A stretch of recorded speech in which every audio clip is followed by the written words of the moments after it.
Good afternoon भैया। Good afternoon भैया।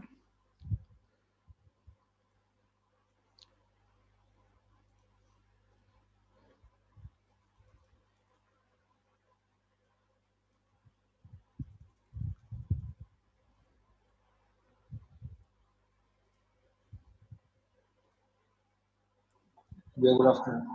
Good afternoon बच्चे। Good afternoon sir. Good afternoon.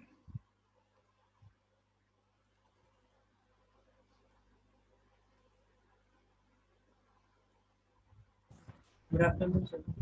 Good afternoon भैया।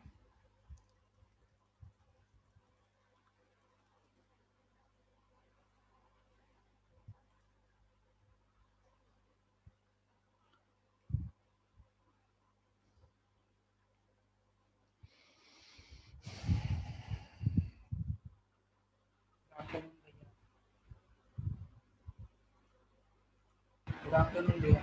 Good afternoon भैया।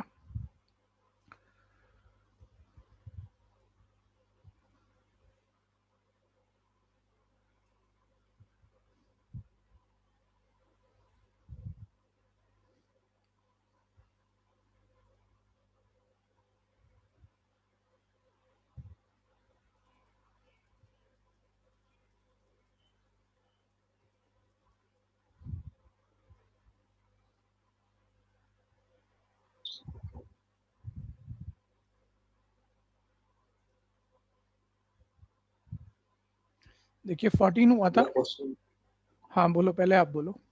मैं कहता हूँ ये क्वेश्चन नंबर 17 और 18 था। 15 16 कर लिया आपने, ठीक है, लेकिन मैंने नहीं कराया था, मेरे को लग रहा है एक करा दूं मैं 15 16 में से। Good afternoon sir. Good afternoon ji. Good afternoon भैया। Good afternoon ji.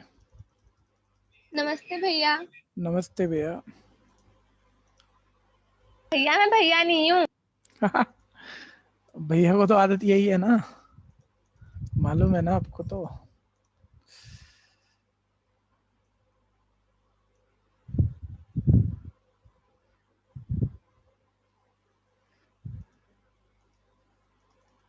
Good afternoon sir. Good afternoon जी।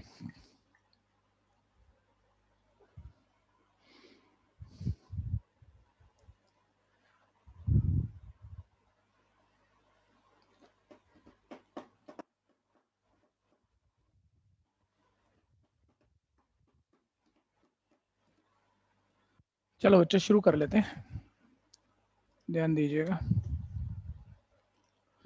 15 16 कॉन्सेप्ट तो हो गया और आप खुद करने को कई बच्चे कर गए होंगे और कर भी लोगे, लेकिन फिर भी एक मैं करा देता हूं क्योंकि क्यूबिक मैट्रिक्स इक्वेशन है।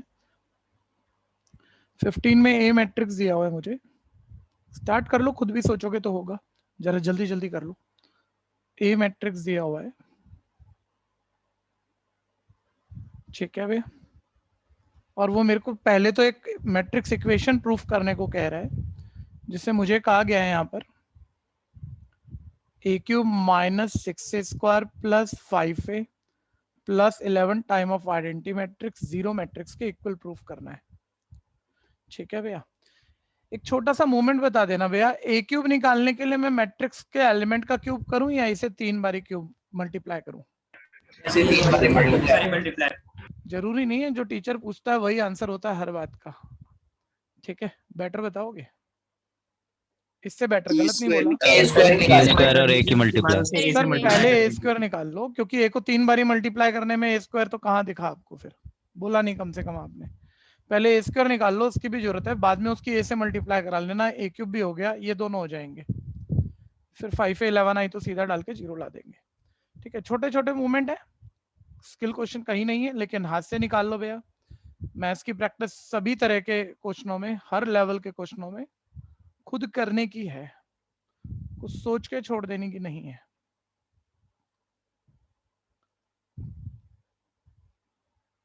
तो ए स्क्वायर निकाल लेते हैं पहले, तो ये मल्टीप्लाई करा देता हूँ। तो देखो पहली रो की पहले कॉलम से मल्टीप्लाई, 1 + 1 2 + 2 4।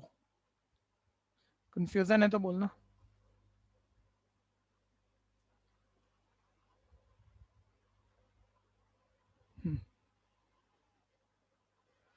सर आप मंडे वेडनेसडे फ्राइडे वाली क्लासेस कब से स्टार्ट करेंगे?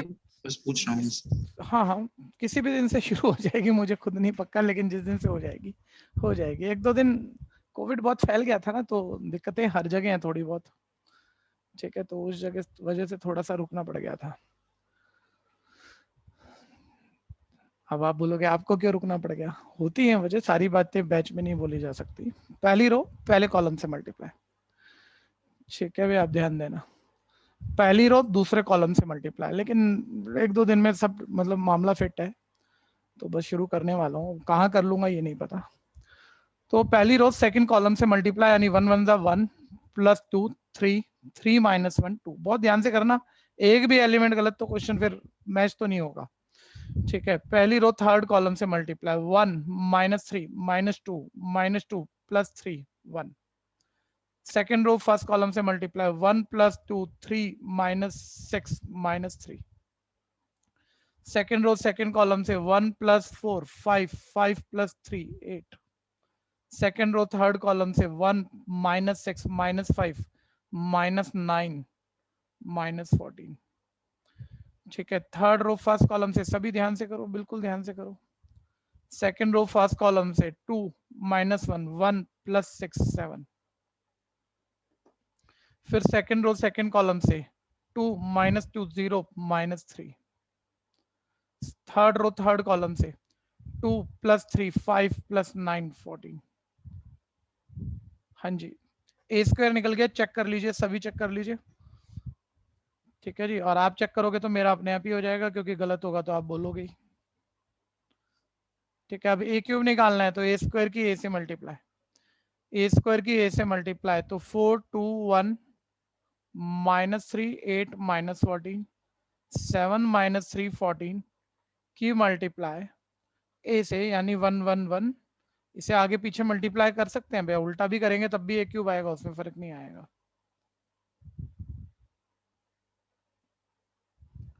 ठीक है। अब ये मल्टीप्लाई कर लेता हूं मैं, तो ए क्यूब आ जाएगा। सिर्फ प्रैक्टिसिंग चल रहा है, ध्यान से करना, एक्यूरेसी के लिए करना। Sir first row first column से multiply, 4 plus 2 6 plus 2 8। First row second column से multiply, 4 plus 4 8 minus 1 7। First row third column से 4 माइनस 6 माइनस 2 प्लस 3 1। बिल्कुल फोकस बना के करो। सेकेंड रो फर्स्ट कॉलम से multiply, minus 3 plus 8 5 5 minus 28 minus 23, ठीक है। दोबारा चेक कर लेता हूं इसको मैं, minus 3 plus 8 5 5 minus 28 minus 23, correct. Second row second column, minus 3 plus 16 13 13 plus 14 27।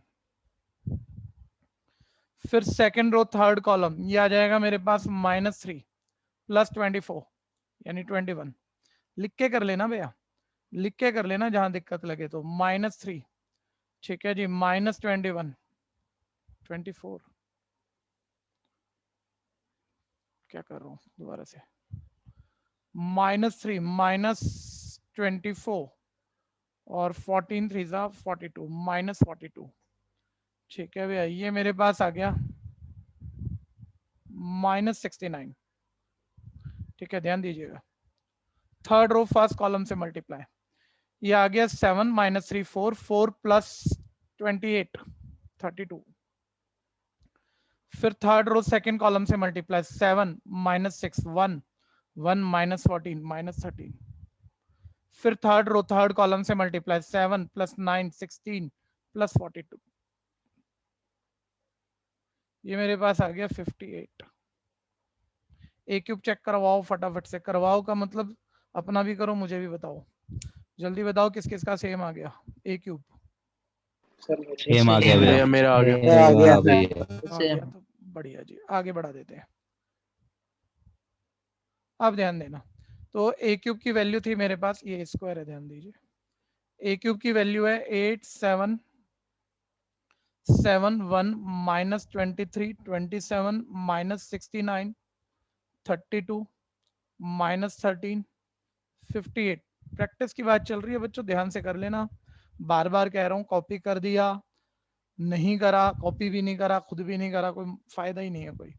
ए स्क्वायर की 6 से मल्टीप्लाई करनी है, बीच में माइनस हमने रख दिया है, तो 6 4 ज़ा 24, 6 2 ज़ा 12, 6 1 ज़ा 6, 6 की -3 से -18, 6 8 ज़ा 48, 6 का -14 से -84, 6 7 ज़ा 42, 6 3 ज़ा 18, 6 14 ज़ा 84।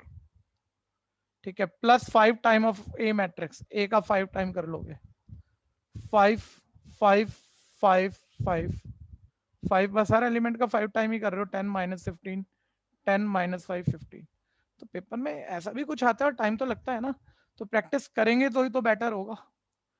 ठीक है भैया, plus 11 time of identity matrix 3/3 order का लिखना पड़ेगा। डायगोनल 1 को 11 से मल्टीप्लाई करोगे, डायगोनल पे 11 आ जाएगा, रेस्ट एलिमेंट 0 हो जाएंगे। ठीक है, अब इसको कर लेते हैं। देखो 8 -24 -16 -16 + 5 -11 + 11 0।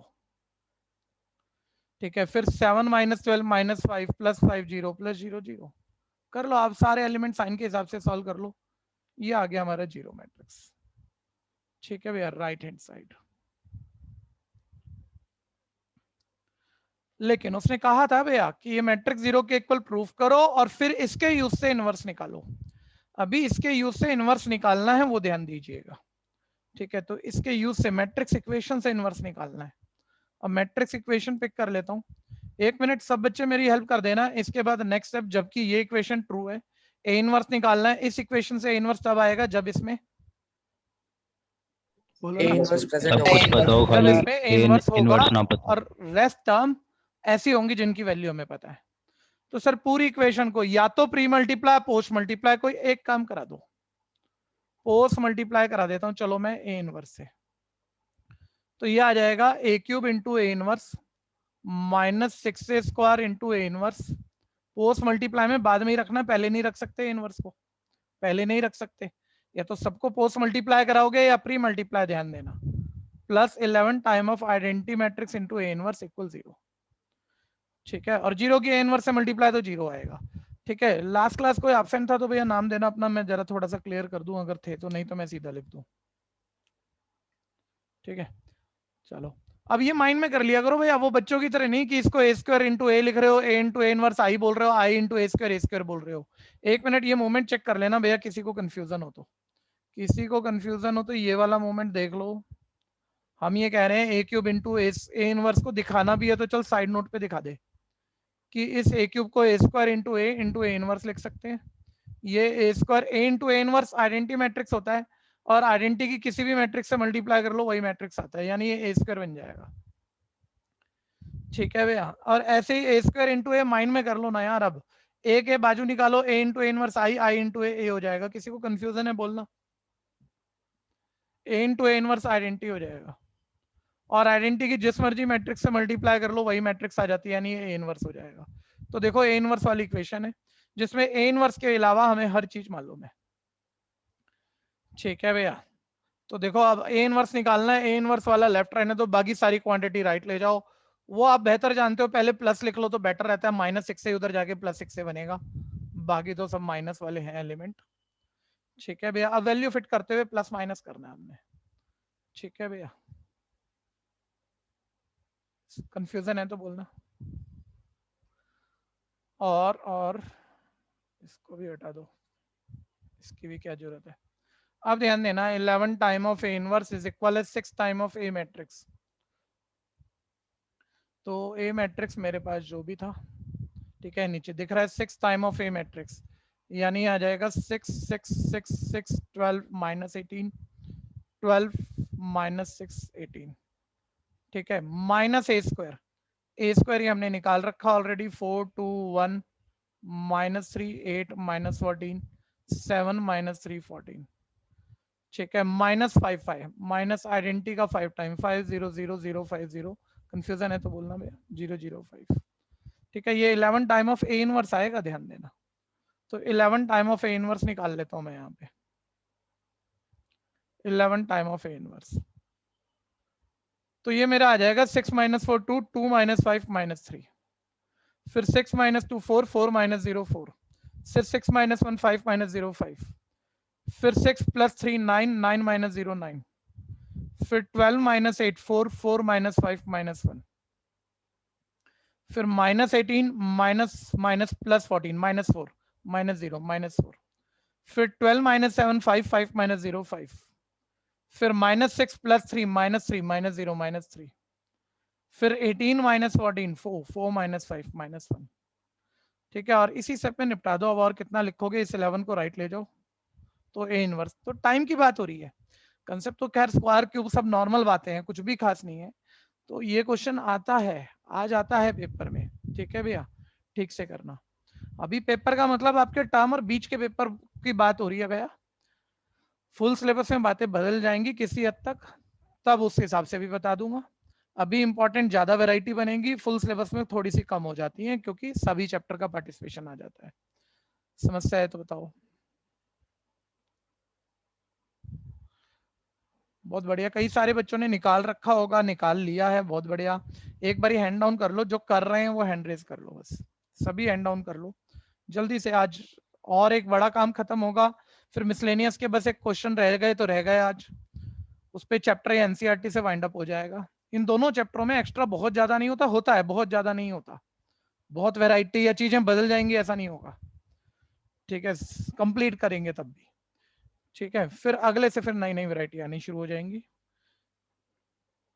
हाँ जी, जो कर रहे हैं वो हैंड रेज सर एक रखें। बार वो बता दो सर, 11 आई ए इनवर्स को 11 ए इनवर्स कैसे कैसे लिखते हैं सर, लिखा, एक बार सब। ये एक प्रॉपर्टी थी बच्चे, बहुत मतलब पिछले चैप्टर में शुरू में हम बोल रहे थे कि आइडेंटिटी मैट्रिक्स ऐसा मैट्रिक्स होता है जिसकी जिस मर्जी मैट्रिक्स से मल्टीप्लाई करो, पोस्ट या प्री, वापस वही मैट्रिक्स आता है, चाहे कोई सा भी हो, कुछ भी हो नाम इसका। तो आई की जिस मर्जी से मल्टीप्लाई करो वही मैट्रिक्स वापस आएगा। ये क्लियर है या नहीं? Okay sir. और ये बात एक बार यहाँ भी देख लेना, यहाँ भी लगी थी हमने, इससे पहले भी लगा दी थी। A cube into a square, a inverse को ए क्यूब को ए स्क्वायर इंटू ए लिख सकते हो, चेक करो। ये inverse as it is, matrix की मैट्रिक्स से इनवर्स से मल्टीप्लाई करके आइडेंटिटी आती है। देखो यहाँ भी था ये रूल, आइडेंटिटी की जिस मर्जी मैट्रिक्स से मल्टीप्लाई कर लो वही मैट्रिक्स आएगा। क्लियर है या नहीं? Yes sir. क्वेश्चन जरूर डालना भाई, ठीक है, बहुत जरूरी है। जो भी प्रॉब्लम है वो पूछनी है, और एक की नहीं होती है, पूछता एक है, 10 10 15 15 बच्चों के दिमाग में सेम पॉइंट चल रहा होता है, इसलिए पूछ लिया करो बिना सोचे ये सिर्फ मेरी होगी, और 10 12 बच्चों को खुश कर दोगे, वाह यार इसने तो पूछा, चलो मैं तो शर्मा ही रहा था। किसी का रह गया? शांतनु और सपना दोनों जल्दी करो बच्चे। हो गया सर। ठीक है, सपना बहुत तेज से करो। हाँ हो गया। नेक्स्ट। अच्छा अगला इसी के साथ का है। अच्छा होमवर्क में कोई चीज प्रैक्टिस से मत छोड़ देना। फिर 14 करा था मैंने, 15 करा था, 16 देखो वही है, बिल्कुल वही है सारा, बस क्यूब में वो लेवल जाता है ना, लेंथ आती है, तो वो कर ही लिया आपने, अब घर पे करना है इसे। 17 मेरे साथ रहना सारे बच्चे। मैंने जो तुम्हें प्रूविंग अब तक जितनी भी कराई है ना, वो इस तरह के एमसीक्यू में काम आएंगी सभी, ध्यान दो। ठीक है जी। तो उसने बोला यहाँ वैसे एक रटा हुआ फॉर्मूला है भैया, ये फॉर्मूला मैं फिर कह दूं, कुछ फॉर्मूला ऐसे हैं, मैं एक बार फिर लिख रहा हूँ भैया, जिनके बिना आपका 1 मार्कर बोर्ड तक में नहीं जाएगा। मतलब वो चीजें पता होंगी तभी तुम्हारा 1 मार्कर बोर्ड में भी पूरा होगा और तुम्हारे टर्मिनल में भी पूरा होगा। एक तो ये फॉर्मूला प्रूफ करा चुका था, अब रट लेना इसे। किसी मैट्रिक्स के एडजॉइंट का डिटर्मिनेंट उसके डिटर्मिनेंट की होल पावर n-1 के इक्वल होता है। n का मतलब उस मैट्रिक्स का जो ऑर्डर है। ठीक है भैया, वो डालना है एक प्रॉपर्टी। दूसरी, अभी इस क्वेश्चन में कितनी यूज होंगी वो छोड़ो आप, दूसरी एक बार ये बताना, याद दिलाना भैया कि नहीं, दो मैट्रिक्स के मल्टीप्लाई का होल डिटर्मिनेंट किसके इक्वल होता है? इंडिविजुअल डिटर्मिनेंट की प्रोडक्ट के इक्वल होता है। ठीक है भैया, तो दो मोमेंट तो ये आ गए आपके। तीसरा k इंटू ए मैट्रिक्स, k इंटू ए मैट्रिक्स का होल डिटर्मिनेंट में से k बाहर निकालो, जबकि इसमें n रो है। सब बच्चे जल्दी से बताओ, k जब मल्टीप्लाई होगा मैट्रिक्स से तो n रो के पास एक ही बारी में चला गया होगा, लेकिन डिटर्मिनेंट से कॉमन निकालोगे हर रो का एक बारी, तो कितनी बारी बाहर आएगा? n times. इनको मत भूलना भैया, ये बहुत जरूरी चीजें हैं, मैं कह रहा हूँ। ठीक है, मतलब मेरे को कुछ नहीं फंसता हुआ दिख रहा, अगर आप एक एवरेज पढ़ाई करते हो। नॉर्मली ये टोका नहीं, ये कोई मुश्किल बात नहीं है, इनके क्वेश्चन बड़े मजेदार हैं, लेकिन बार बार टोका नहीं जाता, तो कोई कोई बच्चा 1 मार्क का क्वेश्चन वो वाला गड़बड़ कराता है। तो ये एक बार फिर सोच के लिख लो। हाँ जी, ए के ऊपर डिटर्मिनेंट आया, बिल्कुल आया, बिल्कुल आएगा। ठीक है, फिर सोच के लिख लो जरा। ठीक है, और ये वाला क्वेश्चन तो देखो बस निकल गया। 17 18 दोनों एमसीक्यू हैं, दोनों इसी लाइन लेंथ पे हो जाएंगे शायद, देखते हैं। 17 एक मिनट साथ रहना। ऑर्डर भैया 3/3 है, यानी n/n का मतलब 3/3, यानी n तो 3 हो गया। और ये तो सिंपल एक फॉर्मूला हुआ, डायरेक्ट क्वेश्चन हुआ, मतलब ये तो कुछ अलग नहीं सोचना, हमने प्रॉपर्टी लगानी है। एडजॉइंट ऑफ ए का डिटर्मिनेंट क्या प्रॉपर्टी होती है? डिटर्मिनेंट ऑफ ए की पावर n-1, डिटर्मिनेंट ऑफ ए की पावर n का मतलब 3-1, यानी डिटर्मिनेंट ऑफ ए स्क्वायर आ गया। तो ये तो कोई बहुत खास बात नहीं है, और ज्यादा बारी ऐसे भी आते हैं भैया, बिल्कुल डायरेक्ट इसी फॉर्मूले पे इसी तरह से हो जाता है क्वेश्चन। ठीक है भैया। 18 ये थोड़ा सा मान लो इनडायरेक्ट है, अब इसे सोचते हैं होगा एनी प्रॉपर्टी से।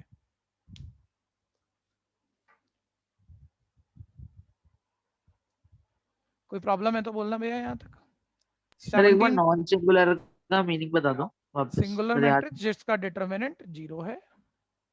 मैंने बताया नहीं था मेरे भाई अभी, मैंने कहा था इसको मैं अभी नहीं बता रहा, बस मैंने शब्द बोल के छोड़ दिया था कि हम नहीं पढ़ रहे हैं।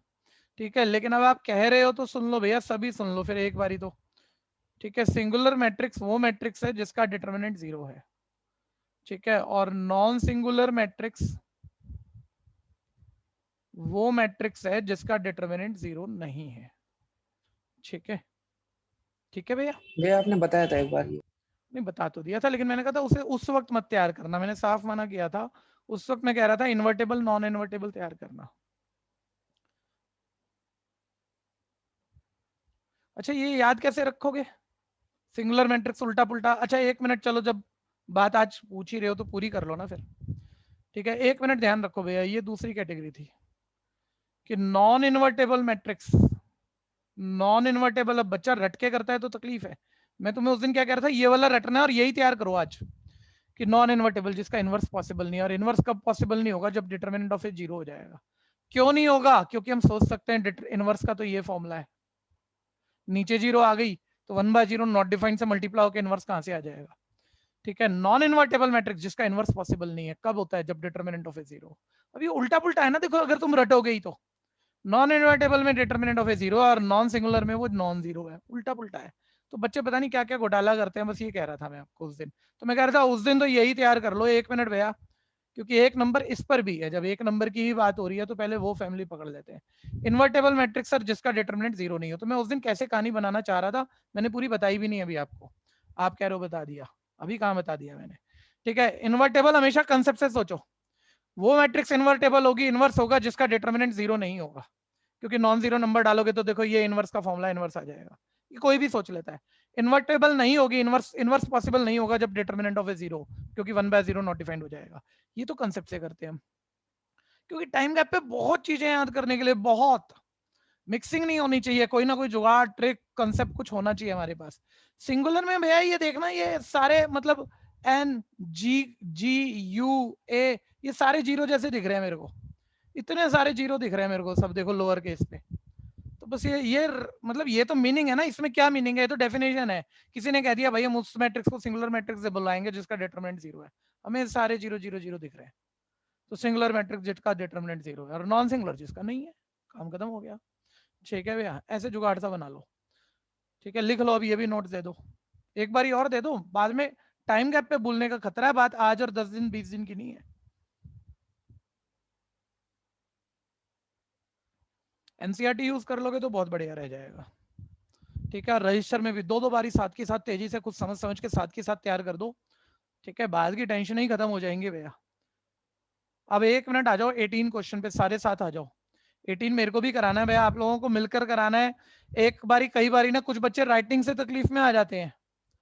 ठीक है, डिटर्मिनेंट ऑफ ए इनवर्स निकालना है, तो ए इनवर्स का डिटर्मिनेंट निकालना, बोल रहे कैसे निकालूं, इसका किसी ने फॉर्मूला थोड़ी बताया मेरे को। बच्चा बेचारा सोचता रहता है, बोलता है ए इनवर्स का बताया, इनवर्स के डिटर्मिनेंट का किसने बताया? अरे भाई सिंबल डाल, ये ए इनवर्स है, ये इसका डिटर्मिनेंट निकालना है। नहीं बताया किसी ने, कोई नहीं कह रहा बताया है, लेकिन तुम जो जानते हो बोलना शुरू करो भैया। ए इनवर्स का फॉर्मूला तो अंदर रख सकते हो ना, ए इनवर्स का फॉर्मूला, ये ध्यान देना, ये जो मैट्रिक्स है ए, उसका ऑर्डर, जिसे ऑर्डर को आप n/n कहते हो, वो 2/2 दिया हुआ है, यानी n का मतलब यहाँ 2 है, ये बात ध्यान देना भैया। ठीक है, एक मिनट मेरे को बताओ, सारे बोलो, बोलने से आप करवा दोगे। ए इनवर्स का फॉर्मूला बोलो ना, बोलो यार, अब ध्यान से देखना, एक समझदार बच्चा क्या देख रहा है पहले माइंड में सोच लो। किसी के लिए तकलीफ हो सकती है, लेकिन जेन्युइनली कोई तकलीफ नहीं है। एक बारी बोलना, अगर ए 2/2 ऑर्डर का मैट्रिक्स था तो एडजॉइंट भी किस ऑर्डर का मैट्रिक्स होगा, जल्दी जल्दी बोलो। 2 by 2।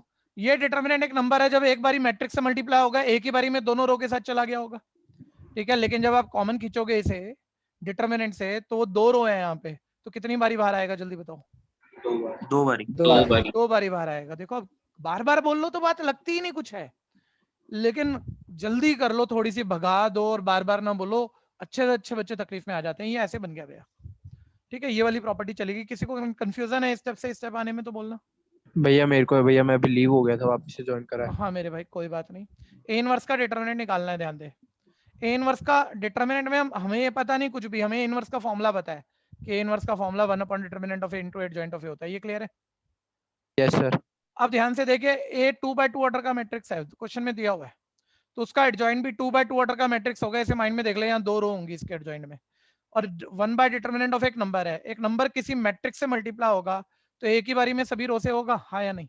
जल्दी बोल, जल्दी बोल भाई। Yes sir. ठीक है, एक ही बारी में दोनों रो के साथ चला जाएगा। Yes, sir. लेकिन जब, हाँ भाई हाँ, ठीक है ठीक है। अब इसे हम कॉमन निकाल रहे हैं तो डिटरमिनेंट से निकाल रहे हैं, तो डिटरमिनेंट से 2 रो का, ईच रो का एक एक बारी यानी बाहर 2 बारी बाहर आएगा। इसमें कंफ्यूजन है तो बोलना, बोलना बोलना, हाँ या नहीं बोलना पड़ेगा भाई जब पूछा है तो। अब इसका नेटवर्क ही नहीं हल्का भैया। लग रहा है। हाँ ठीक है, अब ध्यान से आ जाओ भैया। अब क्या करें सर? अरे एडजॉइंट ऑफ ए का डिटरमिनेंट का तो फॉर्मूला है, लगा दे। क्या फॉर्मूला होता है? डिटरमिनेंट ऑफ ए की पावर n-1, और n का मतलब इस क्वेश्चन में क्या है? 2। ये ले 1 अपॉन डिटरमिनेंट ऑफ ए का स्क्वायर इनटू डिटरमिनेंट ऑफ ए। ये नंबर है, ध्यान देना, नंबर तो आपस में कैंसिल हो ही जाएंगे। आंसर आ गया 1 अपॉन डिटरमिनेंट ऑफ ए। ठीक है, बहुत इंपॉर्टेंट है, सोचना इंपॉर्टेंट है। मतलब इसी लाइन लेंथ पे थोड़ा बहुत घुमा फिरा के या सेम ऐसा कुछ पूछ लेता है वो। कंफ्यूजन बोलो, अभी भी बोलो। ऑप्शन आ गई, बी पार्ट चेक करो। B part 1 upon determinant theory में लिखा हुआ है। Second last step. Second last step, यहाँ तक पहुंच गए आप? ये पहुंच अभी गए? ये वाला स्टेप था, ये वाला स्टेप था। अच्छा भाई मेरे भाई, एडजॉइंट ऑफ ए का डिटरमिनेंट का फॉर्मूला क्या होता है? डिटरमिनेंट ऑफ ए की पावर n-1 है ना, तो एडजॉइंट ऑफ ए के डिटरमिनेंट पे फॉर्मूला डिटरमिनेंट ऑफ ए की पावर n, क्या जो ऑर्डर चल रहा है 2 2-1।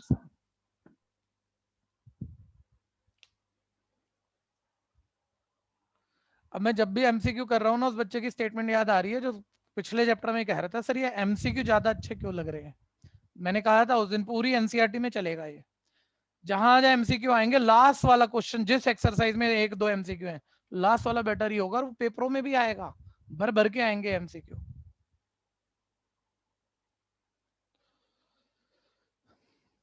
लेकिन बहुत मजा है, बहुत इंटरेस्ट होता है। अगर सोच के कर रहे हो ना, बड़ा मजा आएगा। पर प्रैक्टिस करते रहना, प्रैक्टिस नहीं करोगे फिर कोई इलाज नहीं है किसी भी चीज का। भैया मैं एक बार लीव करके रीस्टार्ट करके आ जाओ। आ जाओ, मेरा नेटवर्क स्लो। हाँ आ जाओ आ जाओ। चलो जी आगे बढ़ रहे हैं भैया। ये बहुत इंपॉर्टेंट कंसेप्ट है, ये है एक्चुअली जो 5 मार्कर क्वेश्चन है वो यही आता है 99.99%। अगर एलिमेंट्री रो ट्रांसफॉर्मेशन, ध्यान से सुन लेना, इस बारी भी आउट ऑफ सिलेबस हुआ, अगर हुआ, क्योंकि वो एक बढ़िया कंसेप्ट है। अगर एलिमेंट्री भी मेरे सिलेबस में है और सारी चीजें सिलेबस में है, तो या तो एलिमेंट्री आएगा या यहां से क्वेश्चन आएगा। ठीक है भैया, मान लो एलिमेंट्री आउट ऑफ सिलेबस हो गया तो फिर यहीं से आएगा जो आप टॉपिक आप पढ़ोगे, 5 नंबर। ठीक है, ध्यान से सुन लेना। एक सेकंड भाई, ये बच्चा आ जाए तो पता नहीं, अभी टाइम लेगा, नहीं तो मैं बोलूं अपनी बात। फिर आ गया, हाँ सुनो, अब ध्यान से सुनते रहना। पहले यहाँ पर 3 वेरिएबल इक्वेशन है, 3 वेरिएबल को भी छोड़ो, मैं इक्वेशन लिख रहा हूँ भैया, ध्यान से सुनना। a1x + b1y = c1। पहले कुछ छोटी टर्म याद कर लो जो 10th में पढ़ते थे अब से पहले आप। ठीक है, कोई 2 वेरिएबल इक्वेशन दे दूं तो इसके बारे में कुछ ऐसा नहीं है जो मैं अभी सिखा लूंगा आपको, सॉल्व भी करनी आती है, बहुत सारे मेथड से भी सॉल्व करनी आती हैं। ठीक है, लेकिन एक 10th की टर्म होती थी भैया कि जब 2 इक्वेशनों को हम आंसर निकालते हैं तो वो एक्स वाई के या तो यूनिक आंसर आते हैं, सिंगल सिंगल आंसर आते हैं, या आंसर नहीं आते, नो सोल्यूशन है, या इनफाइनाइट आंसर होते हैं। वो नॉर्मल बातें हैं आप लोगों के लिए। ठीक है भैया, लेकिन मैं ये कह रहा हूँ कोई वर्ड होते थे कंसिस्टेंट सोल्यूशन और इनकंसिस्टेंट सोल्यूशन। Yes sir. ठीक है, एकदम से मत बोलना जब तक पूछा ना जाए। ठीक है, किस किस को ध्यान है, हैंड रेज देना जरा। इनके मीनिंग पूरे, छोटी सी बात होती थी, छोटी सी, बहुत सिंपल होता था, लेकिन अब उसके बाद तो हम अब पढ़ेंगे ना। बोलो विशाल भैया, आप ही बोलो कंसिस्टेंट का क्या मतलब। 3 केस होते हैं, यूनिक सॉल्यूशन, नो सॉल्यूशन और इनफाइनाइट। इनमें से किन्हीं खास केसेस को या एक केस को कंसिस्टेंट कहते हैं, बचे हुए को इनकंसिस्टेंट। अच्छा ये तो देख लो, कोई क्वेश्चन हो तो आप, मतलब ये क्लास सुनने की नहीं है, डिस्कस करने की है। ठीक है भैया, ये मत सोचना मैं आपको सिखा रहा हूँ, मिलजुल के बात बनेगी ना। तो अब ये मैं तो तुम भी जानते हो, कुछ नया तो है ही नहीं इसके अंदर। सर 2 इक्वेशन या तो यूनिक आंसर देती है या नहीं देती है, इनफाइनाइट देती है। ठीक है भैया, तो किसको कंसिस्टेंट सॉल्यूशन कहते थे? कोई भी बच्चा बेटर वर्ड से बोलना जिससे हमें रटना नहीं पड़े, बोलो कोई भी। सर जिससे आंसर आए। सर जिन इक्वेशनों के आंसर आए उन्हें कंसिस्टेंट सॉल्यूशन, पूरा पूरा बोलना मेरे भाई, सोचा सही लेकिन बोला नहीं। ठीक है, आप तो टेलीपैथी वाली टेक्निक यूज करते हो। सर जिन इक्वेशनों के आंसर आए उन्हें कंसिस्टेंट सॉल्यूशन वाली इक्वेशनें कहते हैं, और आंसर यूनिक सॉल्यूशन में भी आते हैं और आंसर इनफाइनाइट सॉल्यूशन में भी आते हैं, चाहे इनफाइनाइट है लेकिन आते हैं, इनफाइनाइट पॉसिबल है। ठीक है भैया, दोनों केसेस में आंसर है, चाहे एक है चाहे इनफाइनाइट है। थोड़ा सा बेटर वर्ड ये भी होता है कंसिस्टेंट सॉल्यूशन का। ऐसी इक्वेशनों को कंसिस्टेंट सॉल्यूशन वाली इक्वेशनें कहते हैं जिनके लीस्ट 1 सॉल्यूशन है। तो इसे हम अपने घर वाली लैंग्वेज में ऐसे बोल लेते हैं, जिनके सॉल्यूशन है। अब सॉल्यूशन है 1 हो, 2 हो, हजारों, लाखों, इनफाइनाइट हो, है कंसिस्टेंट सॉल्यूशन। बुक ये कहती है लीस्ट 1 सॉल्यूशन, तो रटना नहीं है भैया। ठीक है, 10th के बच्चों को कहता हूं मैं, ऐसे रटना नहीं है भाई कौन सा केस कंसिस्टेंट का है, जिनके आंसर हो, चाहे यूनिक हो चाहे इनफाइनाइट हो। और ऑब्वियस अब आपके लेवल पे तो इसमें कुछ सोचने जैसा है नहीं, इनकंसिस्टेंट सॉल्यूशन किसे कहेंगे? नो सॉल्यूशन को। तो पहले एक नोट, मतलब छोटे छोटे ना डब्बे बनाओ अपने नोट्स। मतलब मैं तो उतना चित्रकारी जानता नहीं हूँ, आप बच्चे बहुत क्रिएटिव होते हो, तो नोट्स बड़े सुंदर बनाया करो अपनी क्लास कॉपी में भी, होमवर्क में भी। पहले ये एक नोट जाने दो। ठीक है भैया, कंसिस्टेंट सॉल्यूशन किसे कहते हैं? यूनिक और इनफाइनाइट सॉल्यूशन को, और इनकंसिस्टेंट सॉल्यूशन नो सॉल्यूशन को। सिंपल बात। और ये कोई 2 वेरिएबल के लिए नहीं है, मतलब जितने भी वेरिएबल की इक्वेशन सॉल्व हो रही हो तो आंसर तो ऐसे ही पॉसिबल होते हैं, या तो यूनिक आएगा, नो आएगा, इनफाइनाइट आएगा। आंसर आएगा तो कंसिस्टेंट, नहीं आएगा तो इनकंसिस्टेंट। ठीक है, अब ध्यान से सुनते रहना। मैं इसे 3 वेरिएबल से ही सीधा बोलता हूँ, सेम बात 2 वेरिएबल पे भी होती है। किसी का रह गया तो बोल दो, बस माइक खोल के बोल देना भी, नोट कर रहे हो तो, या बोलने में भी हेजिटेशन होती है, माइक खोल दिया करो, मेरी स्क्रीन पे दिख जाता है माइक खुला है, मैं वहीं रुक जाऊंगा। हो गया सबका? हो गया?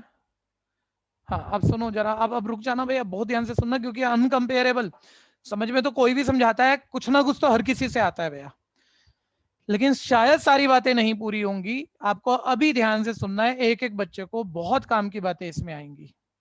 ठीक है, यहाँ मैं चैलेंज लगभग लगभग भर सकता हूँ, आप इतना कंसेप्ट अगर दिमाग चलाओगे तो दोबारा नहीं सीखने वाले किसी से भी। सर पहली मैं कह रहा हूँ 3 वेरिएबल की इक्वेशन है भैया, ऐसे लिख देते हैं ऐसे। दूसरी 3 वेरिएबल की इक्वेशन ऐसे लिख देते हैं। ठीक है, पेन मत चलाना कहीं भी, पहले सुन लो अब। ठीक है, 2 चैप्टर का सबसे बेस्ट कंसेप्ट आ गया इस वक्त। 1 सेकंड बच्चों, 2 चैप्टर का सबसे बेस्ट कंसेप्ट। सर ऑब्वियस इतना रूल तो हमें भी पता है, 3 वेरिएबल निकालने हो तो लीनियर इक्वेशन में, तो इक्वेशनें 3 चाहिएंगी, 3 कंडीशनें चाहिएंगी, तो भाई 3 दे दी, बुक ने आपको 3 दे दी। ठीक है भैया, और वो कह रहे हैं सॉल्व कर।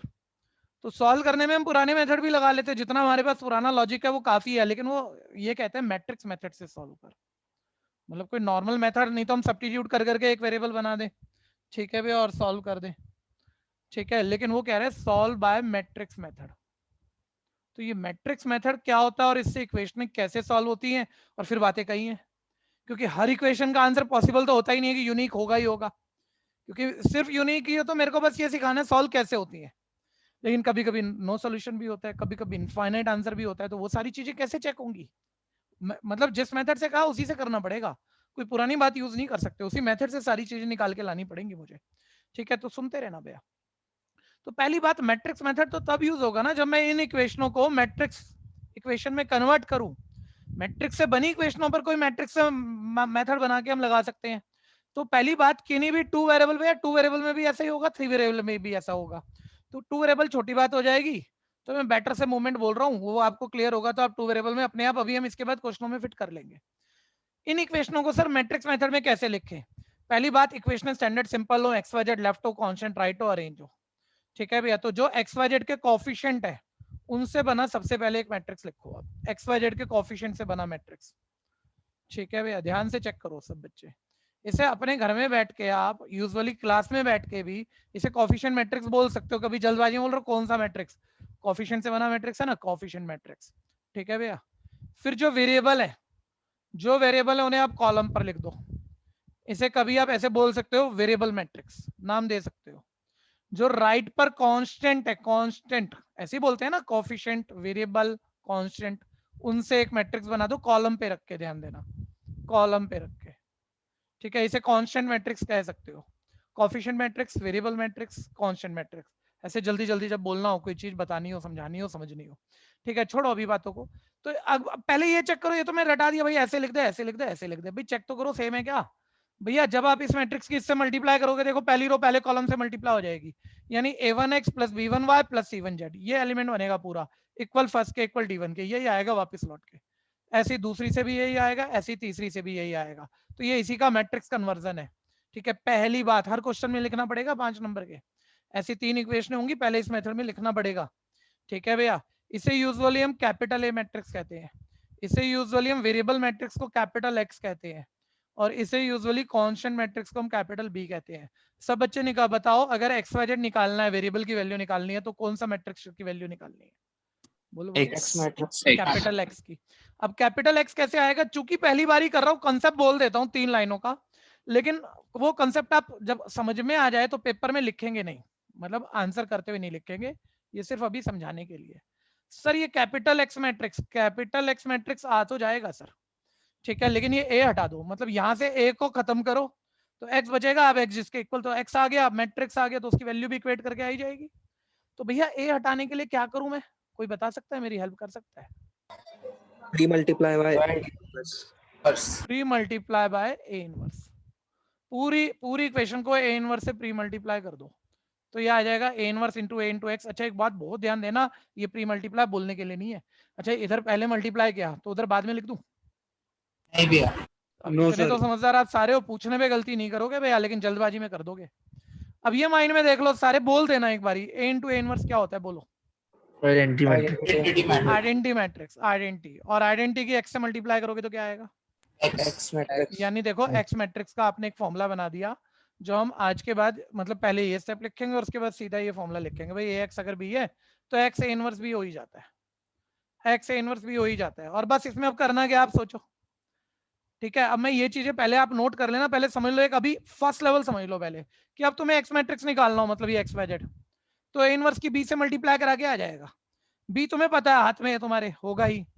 ए मैट्रिक्स है तो तुमने उसका इनवर्स प्रीवियस एक्सरसाइज में निकालना सीख लिया सब बच्चों ने, वही 1 determinant of A into adjoint of a, वो इनवर्स निकाल लेंगे, बी से मल्टीप्लाई करा देंगे और इक्वेट कर देंगे, अपने आप ये एक्स मैट्रिक्स आ जाया करेगा। ठीक है, तो आ तो जाया करेगा, मतलब इससे बड़ी बात नहीं है, अब ये प्रैक्टिस है सिर्फ, लेकिन यूनिक सॉल्यूशन में तो आ जाएगा, नो सॉल्यूशन में आना नहीं है, इनफाइनाइट आंसर कोई लिख नहीं सकता। तो वो केसेस में हमें कैसे पता लगेगा कि नो सॉल्यूशन है कि इनफाइनाइट सॉल्यूशन है, बस वो एक फैमिली रह गई कि वो कंडीशनें भी पढ़नी है। हाँ, जब जब यूनिक आंसर होगा जो कि 99% क्वेश्चनों में होगा, तब तब बस ये फॉर्मूला तो सक्सीड कर ही जाएगा अपना। ठीक है, पहले यहाँ तक नोट्स बना लो, फिर यूनिक नो इनफाइनाइट कैसे पता लगता है वो भी बता रहा हूँ।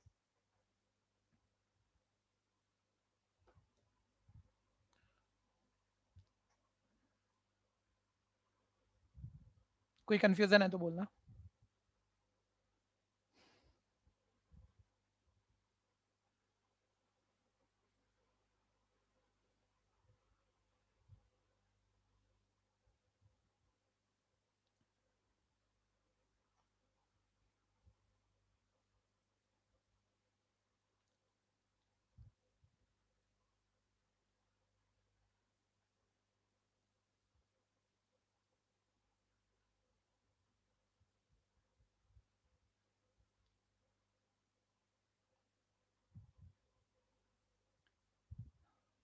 जल्दी से, तेज से, और सोच के करना है। कोई नोट कर रहा है तो हैंड रेज कर दीजिए, हैंड रेज कर दो ना, अपने आप पता लग जाता है कितनी देर में आपका हो गया, जैसे ही हो जाए हैंड डाउन कर लो।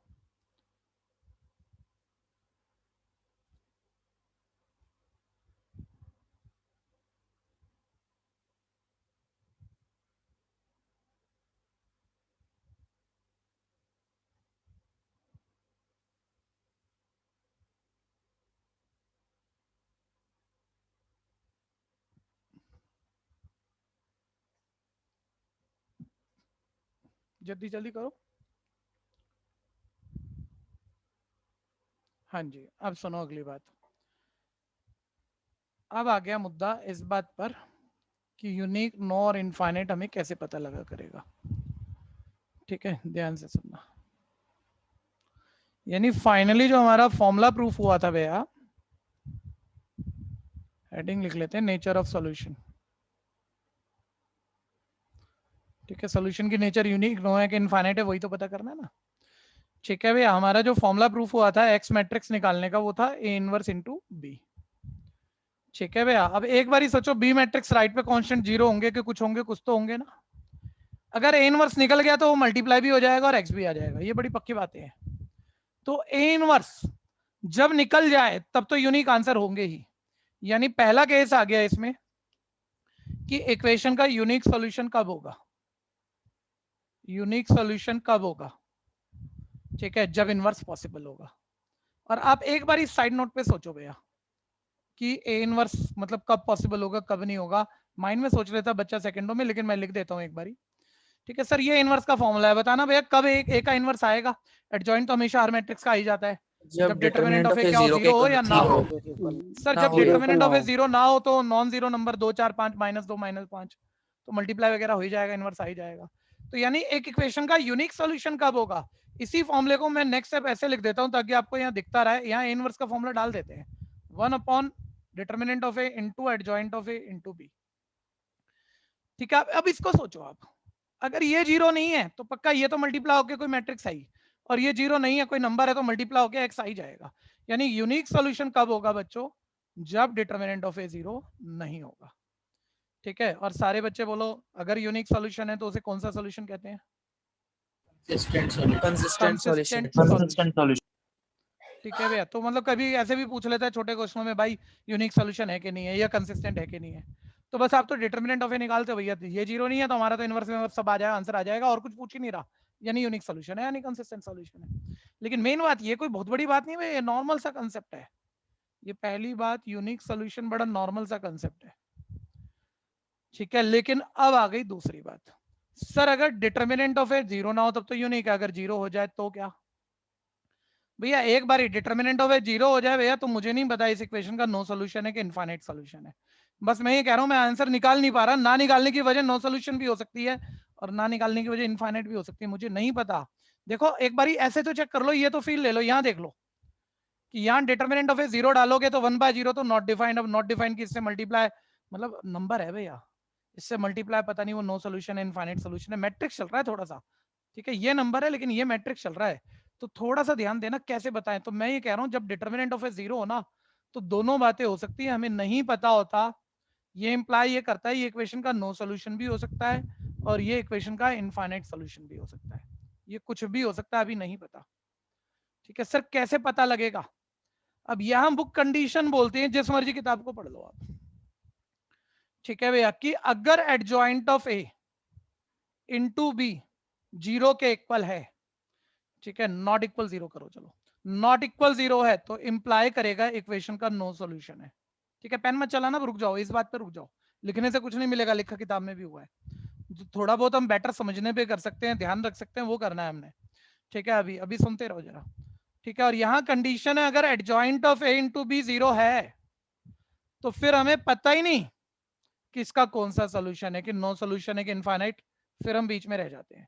मतलब ये बात बढ़िया है, मतलब आप क्या एक्सपेक्ट कर रहे होंगे कि सर, मतलब रीजन तो आप दोगे, अभी बताओगे, लेकिन आप पहले लिख ही रहे थे कि भाई अगर डिटरमिनेंट ऑफ ए जीरो तो कुछ भी हो सकता है।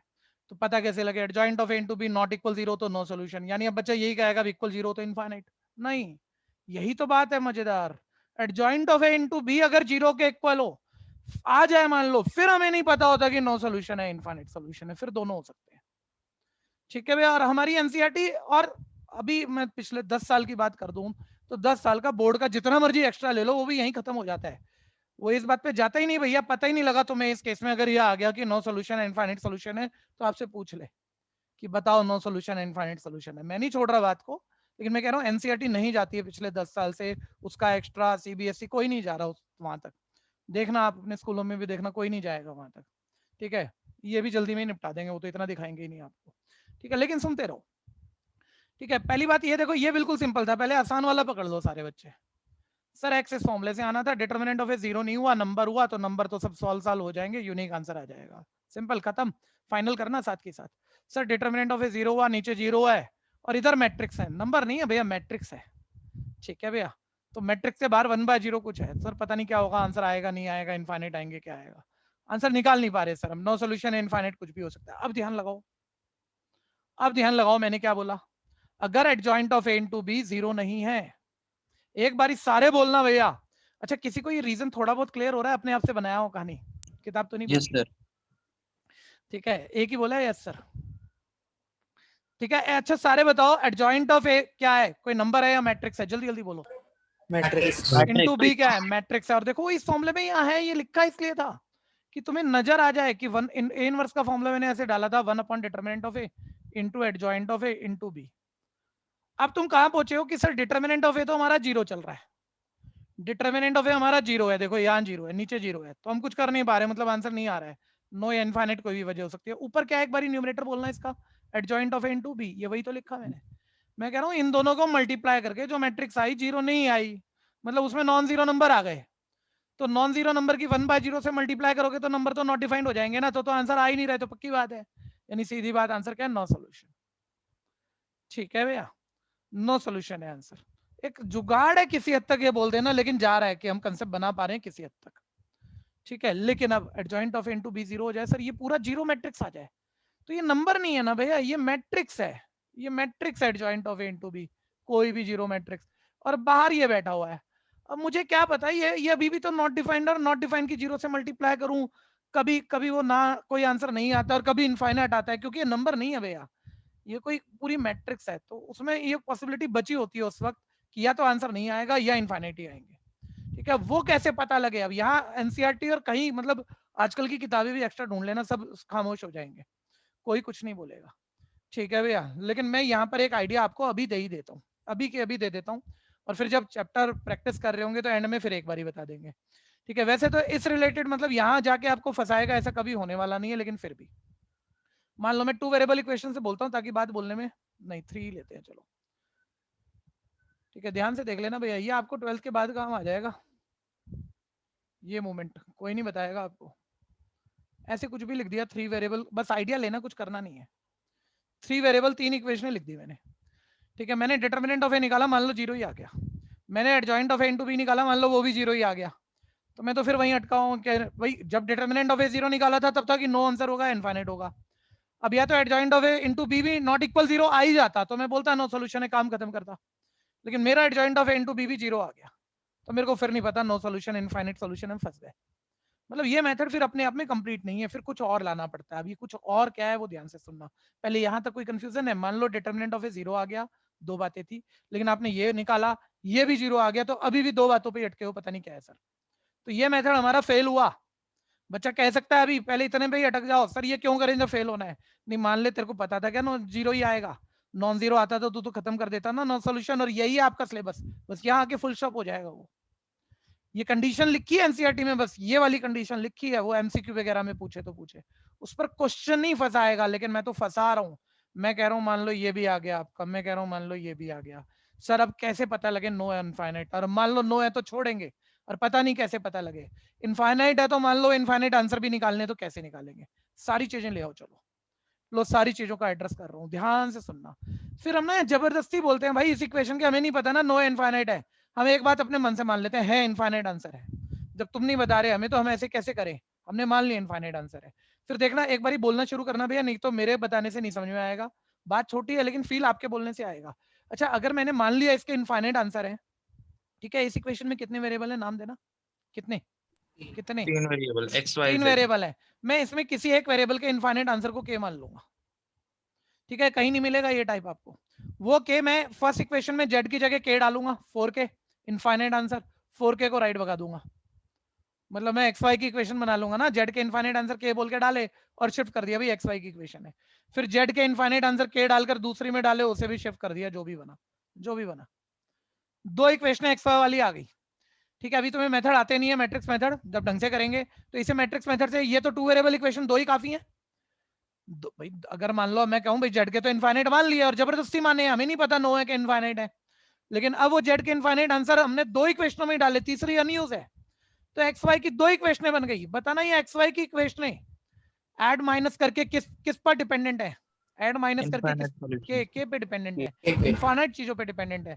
जब इन्हें आप किसी भी मेथड से, इवन 10th के एलिमिनेशन मेथड से सॉल्व कर दो, वैसे कर नहीं सकते, मान लो ये लेवल मुझे कराना भी हो तो मैं मैट्रिक्स मेथड से ही करूंगा ना, आप छोड़ो ना अभी तो कंसेप्ट सुनो, आप एलिमिनेशन मेथड से सॉल्व कर दो, एक्स वाई के भी इनफाइनाइट आंसर के वाले आ जाएंगे।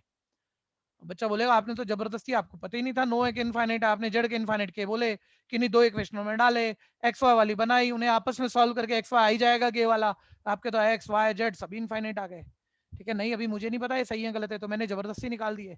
वो एक्स वाई जेड के जो इनफाइनाइट आंसर आए बच्चों, एक के डिपेंडेंट कुछ भी आ जाएंगे वो। अभी थर्ड इक्वेशन बची है, वो मैं थर्ड में डाल दूंगा, अगर राइट आ गई यानी कि सब ठीक है, यानी इसका इनफाइनाइट आंसर ही है, और अगर राइट नहीं आई यानी इनफाइनाइट आंसर इन इक्वेशनों को सेटिस्फाई नहीं कर रहे, यानी अब हम इसके इनफाइनाइट आंसर नहीं ढूंढ सकते, है ही नहीं, यानी इसके क्या सॉल्यूशन है, बोलो सारे, नो नो सॉल्यूशन। सॉल्यूशन है।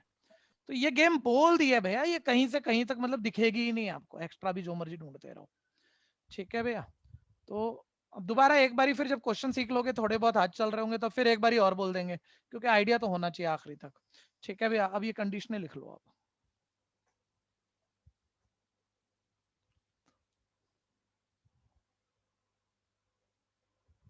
भैया थर्ड वाली बता।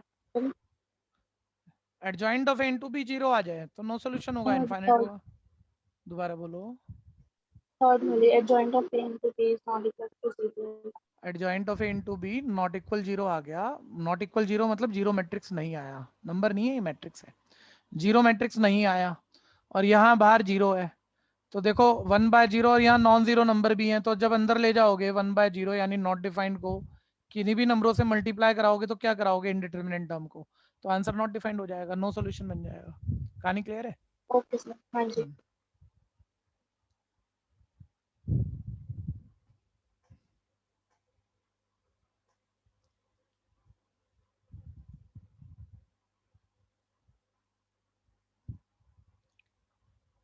भैया ये सारा ना सोच के लिखना, क्योंकि रट के कुछ करोगे इक्वेशन तो सॉल्व हो जाएंगी रट के, वो तो एक ही पैटर्न है।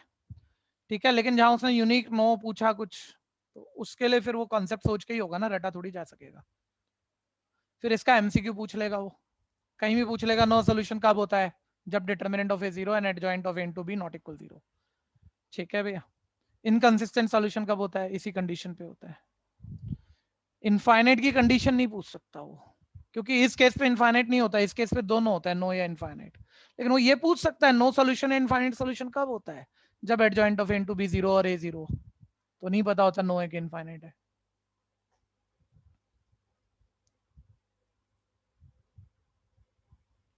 ये ना मतलब जब आप एक नॉर्मल करके पढ़ते हो ना भैया, तो ये चीज आपको बहुत बहुत तकलीफ देती है। एक 100 में से 100 नंबर ला सकने वाले बच्चे को वो बड़ा एक्सप्लोर करता है और इसकी रीजनिंग नहीं कर पाता, इसके कंसेप्ट को नहीं समझ पाता।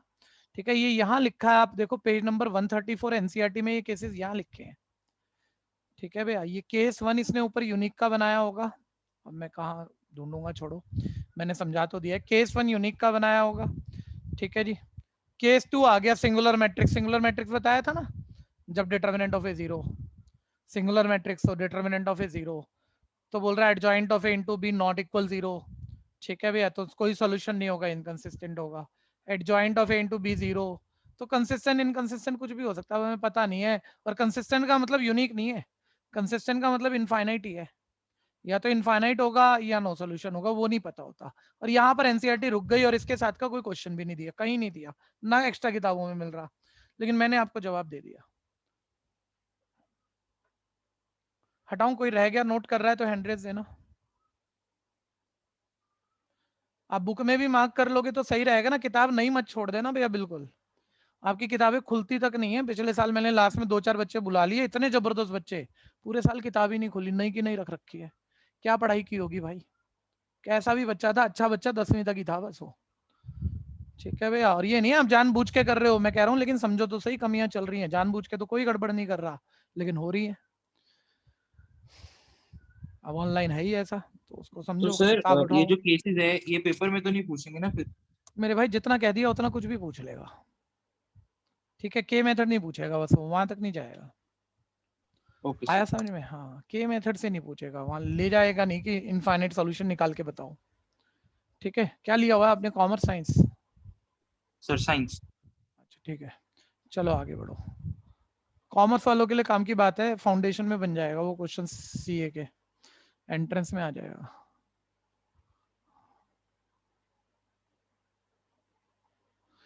ठीक है, आओ भैया कंसिस्टेंट, 1 मिनट चेक करना, अभी तो 2 वेरिएबल है, साथ रहो अभी 1-2 क्वेश्चन तक, ठीक है। तो पहले इक्वेशन स्टैंडर्ड सिंपल जरूर देख लेना भैया। देखो ये 10वीं में सुनाता हूँ मैं बच्चों को, स्टैंडर्ड वेरिएबल मतलब एक्स वाई लेफ्ट हो, कांस्टेंट राइट हो, डिवाइड में कुछ ना हो, इस चीज को रूल्ड आउट मत करना, नहीं तो 5 नंबर का क्वेश्चन अब ये भी नहीं आएगा। 1 मिनट और सुन लेना। अब तुम लोग क्या करोगे, सर इक्वेशन सॉल्व करने वाला 3 वेरिएबल वाला आएगा, उठा के देखो 20 साल के पेपर, 3 वेरिएबल वाला इक्वेशन सॉल्व करने वाला 20 साल में से 50% आ रहा है। 50% इसके भी पिताजी है, वो आते हैं, वो एक्स्ट्रा में ज्यादा बहुत सारे पिताजी नहीं है, 2-3 ही है, ठीक है। वो और सीखने पड़ते हैं, आराम से हो जाते हैं, लेकिन अभी पहले इस पे ध्यान दो। मैं क्या कह रहा हूँ, मैं अपनी स्टेटमेंट की इंपॉर्टेंस कह रहा था, स्टैंडर्ड सिंपल हो, X Y left constant right divide में कुछ ना हो। पहले कोएफिशिएंट मैट्रिक्स लिखो, साइन माइनस के हो तो पिक कर लेना, फिर वेरिएबल मैट्रिक्स कॉलम पर लिखो, कॉलम पर लिखते हुए वेरिएबल मैट्रिक्स बनाओ, फिर राइट पे कांस्टेंट मैट्रिक्स, चाहे इसको मल्टीप्लाई करके फील ले लो, चेक कर लो, अगर इसकी इससे मल्टीप्लाई कर इक्वेट करा यही वापस आएगा, ये नॉर्मल चल रहा है, ठीक है। अब इसे कहते हैं कैपिटल ए मैट्रिक्स, यूजुअली इसे एक्स इसे बी, ठीक है। एक बार सब बच्चे बताओगे, माइंड में चेक करो, लिखना नहीं है। अगर मैं पूरी इस इक्वेशन की ए इनवर्स से मल्टीप्लाई प्री मल्टीप्लाई कर दूं, ये इनवर्स इंटू ए आई, आई इंटू एक्स एक्स हो जाएगा, और यहाँ ए इनवर्स इंटू बी हो जाएगा। तो ये फॉर्मूला होता है जो रटा हुआ तैयार रहना चाहिए। तो तुम्हारा x matrix small x small y आ जाएंगे, वेरिएबल आ जाएंगे अगर तुम ए का इनवर्स निकाल गए। मल्टीप्लाई डिफाइन होती है भैया, वो कभी भी ऐसा नहीं होगा नॉट डिफाइंड होगी, ठीक है भैया। तो ए का इनवर्स कब आएगा, जब डिटरमिनेंट ऑफ ए 0 नहीं होगा, तो आप पहले डिटरमिनेंट ऑफ ए ही पकड़ लो। ये मैट्रिक्स है, इसका डिटरमिनेंट 3 - 4, सर 0 तो नहीं आ रहा, तो ठीक है यूनिक सोल्यूशन है, ठीक है। लेकिन एक बार ही बताना, इस वक्त उसने भैया सोल्यूशन मत निकालने भाग जाना, पहले सुन लो करना क्या है। उसने सोल्यूशन पूछे नहीं है, चेक करने को क्या कह रहे हैं, बोल रहे कंसिस्टेंसी चेक करो, मतलब कंसिस्टेंट इनकंसिस्टेंट बस उतना बताना है। सारे बच्चे होल्ड कर दो, बोलो डिटरमिनेंट ऑफ ए 0 तो नहीं आया, तो आंसर कौन सा है, बोलो बोलो ना, यूनिक सोच के बोलना, यूनिक सॉल्यूशन। एक यूनिक बारी सोल्यूशन। रटना मत, इसको बार बार देख लेना, माइंड में दिखना चाहिए ये बात। ए इनवर्स का फॉर्मूला ये सब, सर ये 0 नहीं है, नंबर है, तो 1 बाय नंबर की इनसे मल्टीप्लाई होकर आंसर तो आएगा, यूनिक सोल्यूशन आएगा। फिर वही छोटे बच्चों वाली बात 10th में रोकते थे हम, अरे भाई जो पूछा है वो बताया नहीं, टीचर नंबर नहीं देने वाला तेरे को, चाहे तूने सब कर दिया। उसने कंसिस्टेंसी पूछी है तो यूनिक सोल्यूशन बोल के आ रहा है उसको, अरे कंसिस्टेंट है कि नहीं है ये बता, तो आंसर है ना सर, कंसिस्टेंट सोल्यूशन है। करो फटाफट ये वाले, जरा जल्दी जल्दी हाथ निकालो, कंसिस्टेंट इनकंसिस्टेंट यूनिक नो का कुछ आइडिया हो। अब भैया इनफाइनाइट हो तब भी कंसिस्टेंट होगा ना, और इनफाइनाइट तो तुम्हें के मेथड से ही पता लगेगा। देखो यहाँ कहीं भी इनफाइनाइट, जितना मैंने तुम्हें थ्योरी बोली थी उसमें इनफाइनाइट सॉल्यूशन तुम निकाल नहीं सकते, के मेथड से निकाल सकते हो, यानी इनफाइनाइट सॉल्यूशन का कोई क्वेश्चन देने वाला नहीं है, ठीक है भैया, क्योंकि इनफाइनाइट हुआ कंसिस्टेंट तो तब भी होता है। किसी का रह गया तो बोल लेना।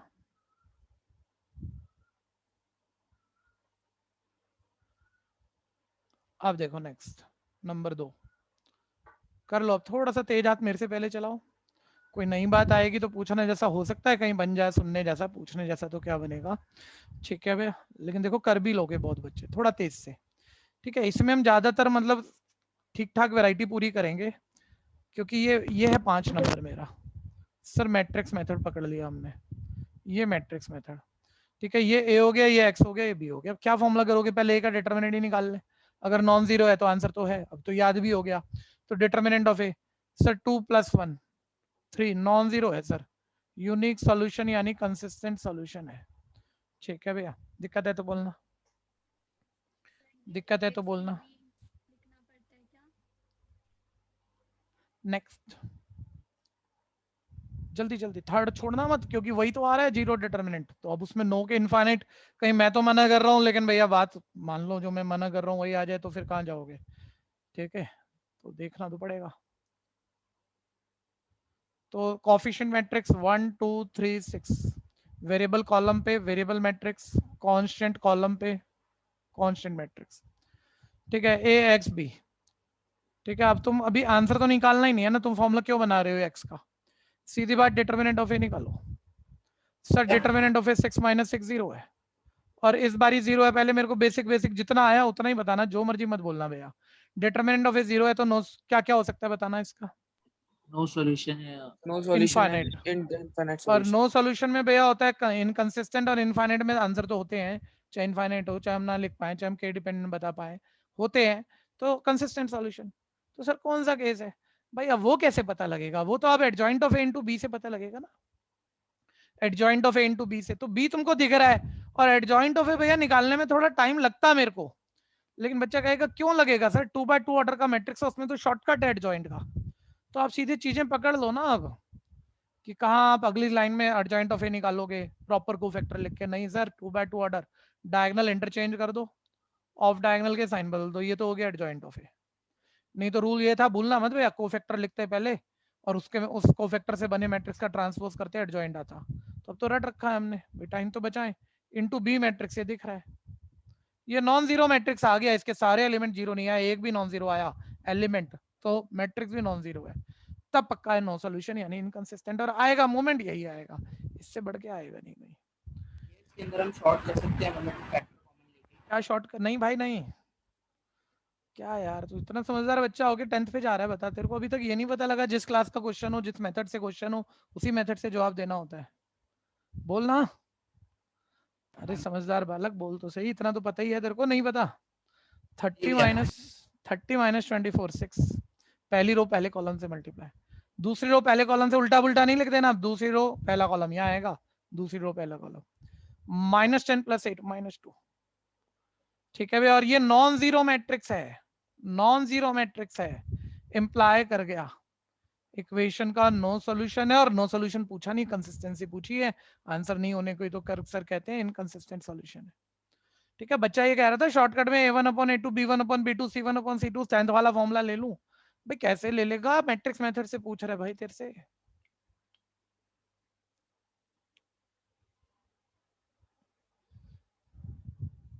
Next, fourth. सर अगर उसने यही चीज एमसीक्यू में पूछ ली हाँ तो माइंड में निकाल के कर लो। है ना सर, तो 10th वाले हाँ। से ही कर लेंगे। तुम्हें क्यों लग रहा है वो 2 वेरिएबल पूछेगा? ठीक है ना, अब देखो अगर तुम सारी बातें, मैं किसी भी बात पर ओवर रिएक्ट पता है कब करता हूँ, तो मैं बेकार में टाइम खराब कर रहे हैं, इतने बड़े बच्चे हो गए 12वीं के। ठीक है, अब तो तुम आगे भी तो बात करो ना यार, 1 नंबर में 12वीं में ये क्वेश्चन पूछेगा वो, जो 10वीं में भी नहीं पूछता आज की डेट में, वो 3 वेरिएबल का पूछेगा मेरे भाई, तो सब डिस्कशन बेकार हो जाएगा हमारा। Next, fourth. बोलते रहना, बात बोलने में ही सब चीजें पता लगती हैं। x + y + z = 1। Fourth, 3 variable, 2x + 3y + 2z = ax + ay + 2az = 4। ठीक है, फिर वो कंसिस्टेंसी, अभी आंसर नहीं निकलवाने की प्रैक्टिस कर रहा है, करा रहा है, अभी तो वो आंसर है नहीं है, इनफाइनाइट तो कहने की बात है, वो तो कहाँ पता लग रहा है हमें, मतलब उसका तो क्वेश्चन ही नहीं बना रखा उसने कोई। ये आ गया भैया, ठीक है, और ये ए मैट्रिक्स हो गया, कैपिटल एक्स हो गया, ये भी हो गया। आप पहले ए का डिटरमिनेंट निकाल लो। ठीक है भैया, तो ए का डिटरमिनेंट ध्यान दीजिएगा, तो पहली रो पे एक्सपेंड कर लेता हूँ इसे, वो मैं थोड़ा सा होल्ड इसलिए ले रहा हूँ, देख रहा हूँ कोई रो प्रोपोर्शनल हो, कोई कॉलम प्रोपोर्शनल हो, तो डायरेक्ट जीरो दिख जाए तो निकालूं क्यों मैं, फिर तो आगे नो या इनफाइनाइट ढूंढे, लेकिन निकालना पड़ रहा है। 1 and 2 रो कॉलम छोड़ दिया, 6 से -2 है, फिर -1 * सेकंड का साइन बदल लेना, रो कॉलम छोड़ दिया, 4a - 2a, फिर +1 * 2a - 3a। ठीक है भैया, ये आ गया 4a की 1 से मल्टीप्लाई 4a, 2a की -1 से -2a, 2a की -3 से -a, मतलब a आ गया भैया। और किताब को बोलना चाहिए a 0 नहीं है, ठीक है, बोलना चाहिए वैसे तो, लेकिन चलो कोई बात नहीं, क्योंकि a 0 होना भी नहीं चाहिए, वैसे भी नहीं होना चाहिए, नहीं बोल रहा तो, नहीं तो थर्ड इक्वेशन आपकी गलत हो जाएगी अगर a 0 हो गया, क्योंकि 0 4 के बराबर हो जाएगा, जो कि होता नहीं है। तो इक्वेशन तो सही दी हुई है, तो इसका मतलब a 0 हो नहीं सकता, इसमें छुपा पड़ा है।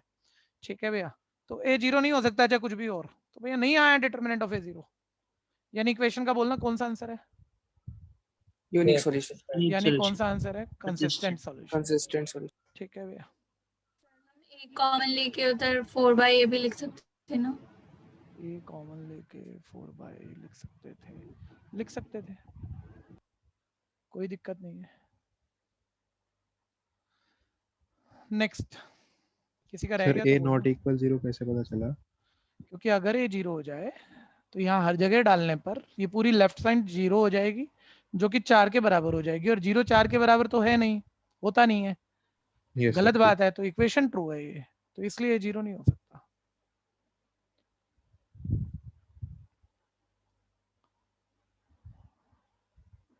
कोई दिक्कत है तो बोलना। एक और बारी बता दो कि ये बताया है। ए 0 क्यों नहीं हो सकता? माइक खोल के रखना, एक बारी माइक खोल के रख। हाँ बता, मेरे को बता, अगर ए 0 हो गया तो लेफ्ट साइड क्या हो जाएगी? 0 किसके इक्वल? 4 है 4 के, है ना? 0 4 के इक्वल, सही बात है गलत बात है? बोल गलत है। यार, गलत है, इसलिए 0 नहीं हो सकता, क्योंकि इक्वेशन तो सही दी हुई है उसने। डिफाइंड क्वेश्चन देगा जब भी तो आंसर आएगा, नॉट डिफाइंड का थोड़ी निकाल लेंगे। Next 5th। अच्छा एक चीज और सुन लेना, जरा ध्यान से सुन लेना, इस बात की जरूरत से ज्यादा इंपॉर्टेंस है भैया। इतना ज्यादा आप चीजें कर लेते हो 12th में अगर जेन्युइनली पढ़ोगे तो, ठीक है, कि कई चीजें मतलब कुछ होगा ही नहीं कि गलत हो सकती है, और फिर भी सबसे अच्छे बच्चे की गलत होती है। तो जो टीचर कह रहा है 20-20 30-30 साल पढ़ा के ना भैया, वो तुम्हारे जैसे एक से एक फन्ने का बच्चों को पढ़ाने के बाद एक्सपीरियंस होके बता रहा है। क्या बता रहा है सुनो, जैसे इक्वेशन लिख रहे हो तो जो कंपोनेंट गायब है ना उसकी जगह 0 करके जरूर लिख लेना। जैसे x वाला नहीं था तो 0x, नहीं तो जल्दबाजी में पता नहीं कैसी कैसी गलती होगी। इस चैप्टर में होगी 5 नंबर गया, 3D वेक्टर में होगी 6 नंबर, 5 नंबर गया, मतलब 10 नंबर तो तुम्हारे सिर्फ लिखने का, किसी ने टोका नहीं।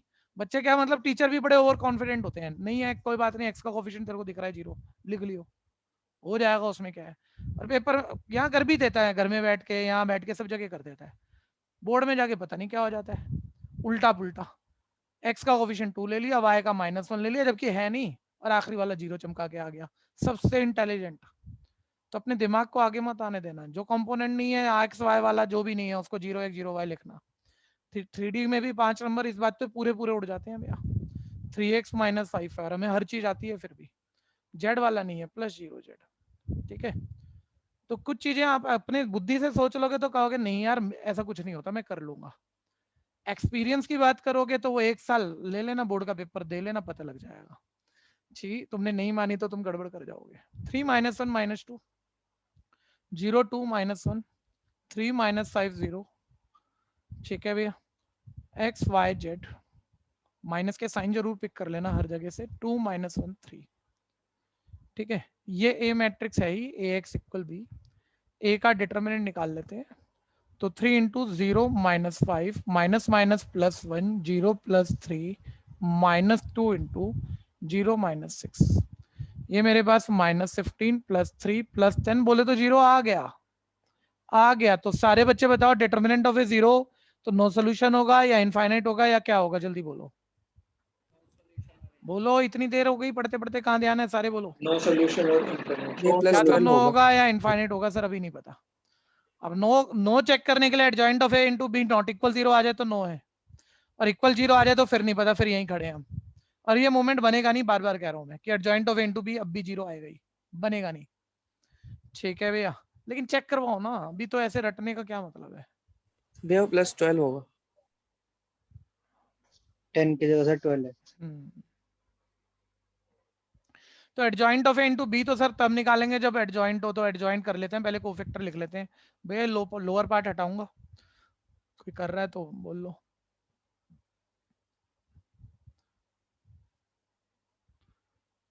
ये ऑनलाइन का पंगा क्या है कि इसमें जो कमी होती है ना सिर्फ एक ही होती है, और रोज हो सकती है, किसी भी बच्चे के साथ किसी भी दिन सिर खड़ा कर लेगी वो प्रॉब्लम। आप उस पर्टिकुलर डे पे डिस्ट्रैक्ट हो गए, आपका मन नहीं कर रहा, तो मन नहीं कर रहा होता तो शक्लों के सामने थोड़ी बहुत इज्जत सामने वालों की, थोड़े दोस्तों की, यार ये मैं नहीं पढ़ रहा क्या कहेंगे, और 10 मिनट सुना तो मन लग जाता है। तो घर पे तो कोई टोकने वाला है नहीं, तो जिस दिन आपको जो क्लास खराब करनी हो कर लो, टीचर चाहे जो मर्जी पढ़ाता है उससे कोई फर्क नहीं।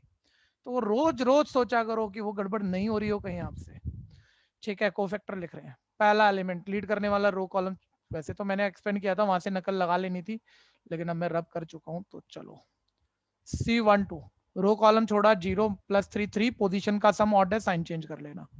C1 3, रो कॉलम छोड़ा 0 -6 -6, पोजीशन का सम इवन है, साइन वही रहेगा। C2 1, रो कॉलम छोड़ दिया है 0 -10 -10, साइन बदल के +10। C2 2, रो कॉलम छोड़ दिया है 0 -6 +6 6, ठीक है। C2 3, रो कॉलम छोड़ा -15 +3 -12, साइन बदल कर +12।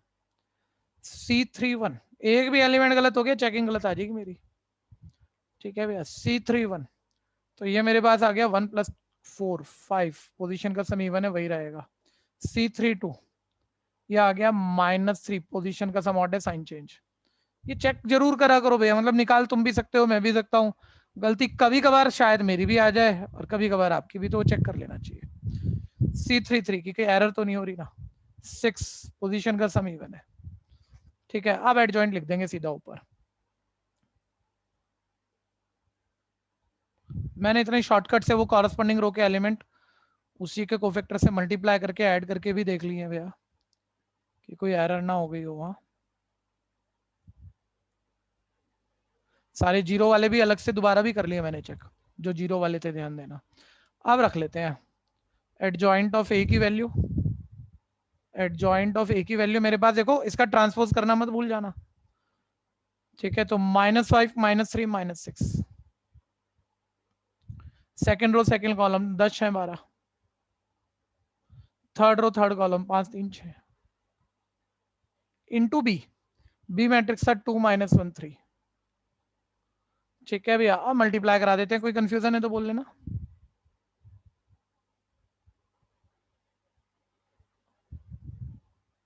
ये मल्टीप्लाई मैंने करा दी, आ गया -10। अच्छा नॉर्मली ना ये चीज ऐसे लिख के करा करो, adjoint of A into B की मल्टीप्लाई माइंड में मत खाया करो, सब ध्यान देना भैया। अब 6 नंबर 5 नंबर का क्वेश्चन अब इसके बाद शुरू होगा, तो उसमें क्या जरूरी है, इस रो की इस कॉलम से करोगे, एक ही एलिमेंट बनेगा, वो सारा ना यहाँ प्लस कर करके लिखो, -10 -10 +15, फिर सेकंड रो फर्स्ट कॉलम से मल्टीप्लाई, -6 से माइंड में मत करना, चाहे आप कर सकते हो, वजह अपने आप क्लियर हो जाएगी थोड़ी देर बाद तक। -12 -12 +18, ये adjoint of A into b matrix आ रहा है मेरा, जो कि मेरे पास -5 -3 और 6 -6 आ गया, जो कि नॉन जीरो मैट्रिक्स है, ठीक है भैया। तो इंप्लाई कर गया adjoint of A into B not equal 0, ये आ गया भैया, यानी इसका नो सोल्यूशन है, यानी इनकंसिस्टेंट सोल्यूशन है। समस्या है तो बोलना।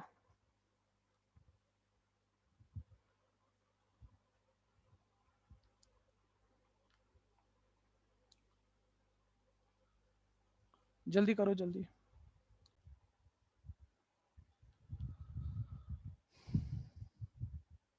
भैया 6 आप खुद करेंगे, इसी फैमिली का है, कहीं कर भी गए होंगे इतनी देर में, ठीक है। इसी फैमिली का आराम से हो जाए, कोई दिक्कत है तो मेरे को जरूर बोल लेना। अब मैं थोड़ा सा इक्वेशन सॉल्विंग करा लूं, एक 2x2 ऑर्डर का एक आधा करते हैं, फिर 3x3 के करेंगे भैया। पहले 2x2 मतलब कि 2 वेरिएबल वाला, कहने का मतलब वो सॉल्व कर देते हैं, फटाफट से शुरू हो जाओ। देखो आप भी निकाल लोगे, आप भी निकाल लोगे, थोड़ा भी टाइप देख के भी शुरू करे तो। Sir equation standard simple, X Y left constant right, divide में कुछ नहीं, सब ठीक है। मैट्रिक्स मेथड में कन्वर्ट करो, 5 2 7 3, वेरिएबल कॉलम पर एक्स वाई, कांस्टेंट से मैट्रिक्स बना, कांस्टेंट मैट्रिक्स, ठीक है जी।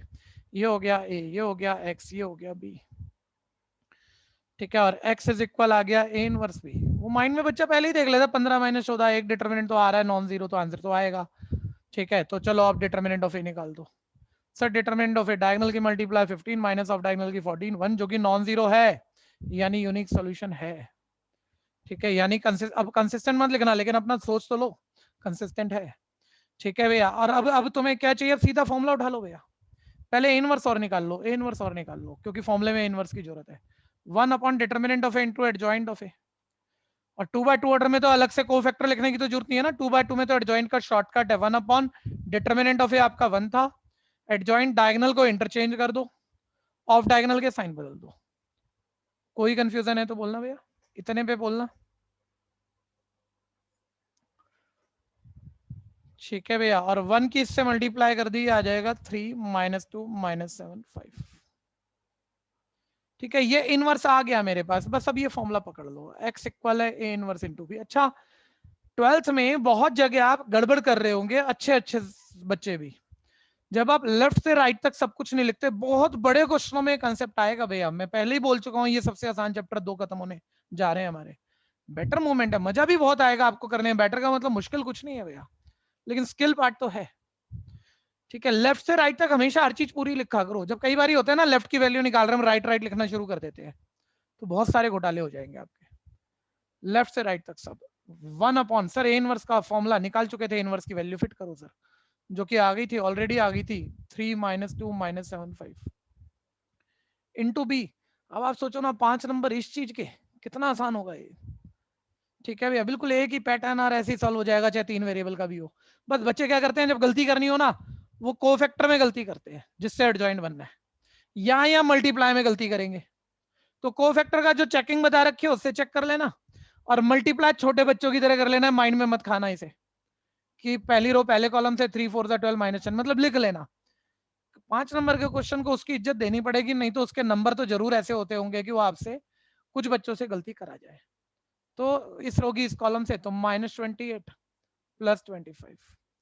ठीक है, अब लेफ्ट से राइट तक सब लिखना है, एक्स वाई इक्वल है। ठीक है, 12 - 10 आ गया 2, -28 + 25 आ गया -3।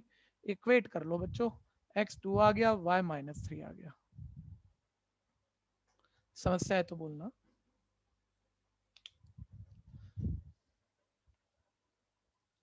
Next,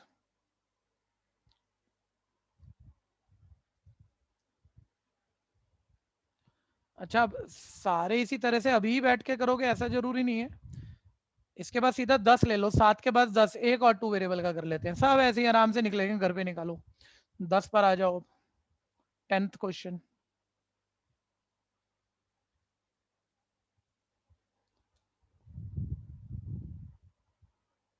five x plus 2y equal 3 और 3x + 2y इक्वल 5। ठीक है, फिर मैट्रिक्स मेथड कोफिशिएंट लिखो, इक्वेशन स्टैंडर्ड सिंपल जरूर देख लेना भैया। 5 3 2 2, वेरिएबल से बना वेरिएबल मैट्रिक्स, कांस्टेंट से बना constant matrix a x b। किसी में भी डिटरमिनेंट ऑफ ए जीरो नहीं था कि नो सॉल्यूशन इनफाइनाइट का कोई केस हो तो मैं वो भी बताऊं कि यार थोड़ा फर्क है, इसकी भी प्रैक्टिस कर लो, सब यूनिक के केस है। ठीक है, अभी 2 वेरिएबल में कह रहा हूँ, 3 वेरिएबल में कोई आएगा तो देखेंगे। सर ए का डिटरमिनेंट 10 - 6 4। सर ए इनवर्स निकाल लो, 1 upon determinant of A into adjoint of A. 1 upon determinant F A का मतलब 4 स्पीड बढ़ाओ, adjoint diagonal interchange, of diagonal के साइन चेंज। ठीक है भैया, और अब फॉर्मूले में भरो। फॉर्मूला एक्स का क्या था पूरा लिखो, A inverse into B. X का मतलब क्या था, एक्स वाई एक्स मैट्रिक्स का। ए इनवर्स आपने निकाला हुआ है, इसे मल्टीप्लाई मत कराना भाई मयंक, आप पीछे कहीं किसी में कह रहे थे सर मल्टीप्लाई करा देते। ठीक है, आप देखो नहीं कराते हैं एक्चुअली, बिल्कुल नहीं कराते, ये नहीं कह रहा करा नहीं सकते, टाइम खराब हो जाएगा। आपकी रैशनल टर्म बन जाएंगी जिनकी आपकी किसी बी मैट्रिक्स से मल्टीप्लाई करानी है, तो आपको कॉम्प्लिकेशन आ जाएंगी। ठीक है, उसको बाहर ही रहने दो, मैट्रिक्स से मैट्रिक्स मल्टीप्लाई कर लो, बाद में 1/4 अंदर ले जाना।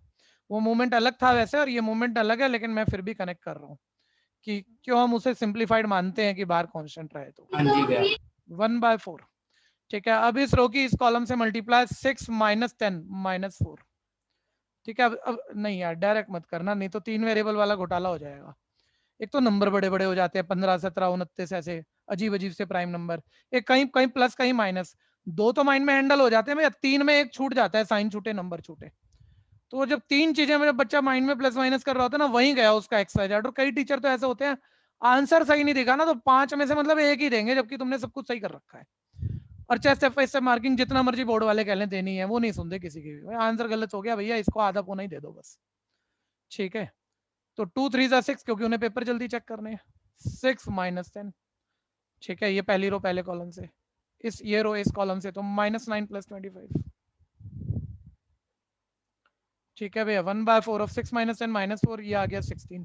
अब 1/4 को अंदर लेके जाओ आप, और माइंड में इक्वेट भी कर दो सब चीजें, मतलब बच्चों की तरह लिखते ही मत रह जाना। ये अंदर जाएगा, -4/4 -1 आ जाएगा, और इक्वेट करो तो x -1 आ जाएगा, और y 16/4 4 आ जाएगा। कभी कंफ्यूजन हो, क्योंकि 2 वेरिएबल का क्वेश्चन तो पेपर में आएगा नहीं, 3 वेरिएबल का है, 5 नंबर में पक्का आएगा कि यार कोई गलती तो नहीं हो गई। तो ये तो कौन कहेगा कि ये भी तुम्हें सिखाना है, उस इक्वेशन में किसी एक इक्वेशन में डाल के देख लेना, राइट आ रही है तो तुमने ठीक ही किया है। कंफ्यूजन है तो बोलना, कर दो फटाफट कर दो। 10th के बाद 11th किसी ने करा है तो हैंड रेज देना, 3 वेरिएबल निपटाया है तो। आदित्य कुमार, शिवम खंडेलवाल,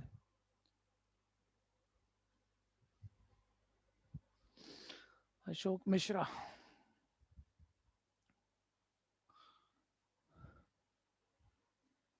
प्रथम लुगारिया, क्या बात है, मजा आ गया। हर्ष कुमार,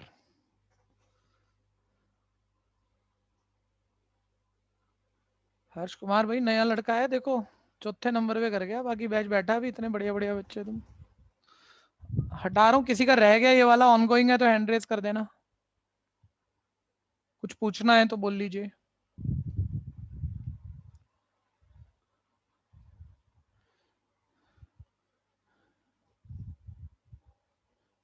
हाँ जी, अब है बस, तो देखते हैं, शायद वेडनेसडे से पक्का मैं अपनी 4 से 5 वाली जो क्लास में एक्स्ट्रा बोल रहा था, शायद वेडनेसडे से पक्का पक्का से शुरू कर दूंगा। नेक्स्ट क्लास अब आपकी ट्यूसडे आएगी।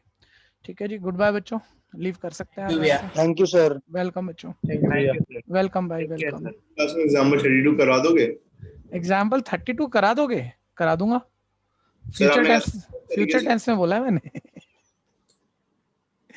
कौन सा है, क्या है, कोई मुश्किल बात है क्या कोई? सर आप कहते हैं ना 6 तरीके से हो सकता है।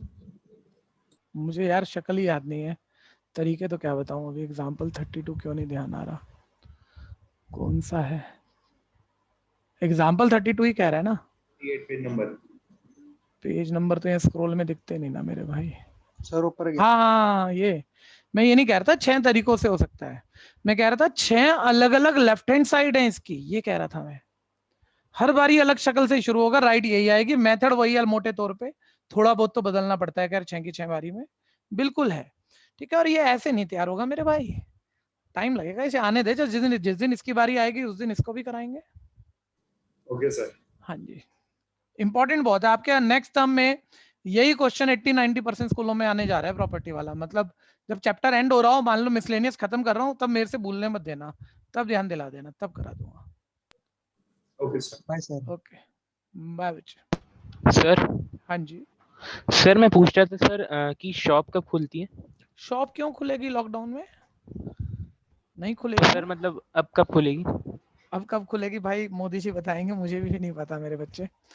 ठीक है, मोदी जी, मेरे ख्याल से आपके पास न्यूज नहीं है, आज या कल में 21 दिन का इंडिया लॉकडाउन लगने वाला है, शायद 21 दिन का लगने वाला है, शायद, पक्का नहीं है अभी वैसे। ये मत मतलब कंफर्म मत मान लेना, कुछ भी हो सकता है होने को। ठीक है, तो अगर आप किस वजह से पूछ रहे हो, वजह बताओ। सर वो फीस की वजह से। फीस ऑनलाइन करा दो मेरे भाई, ओके सर। हाँ ठीक है, ओके भैया, गुड बाय।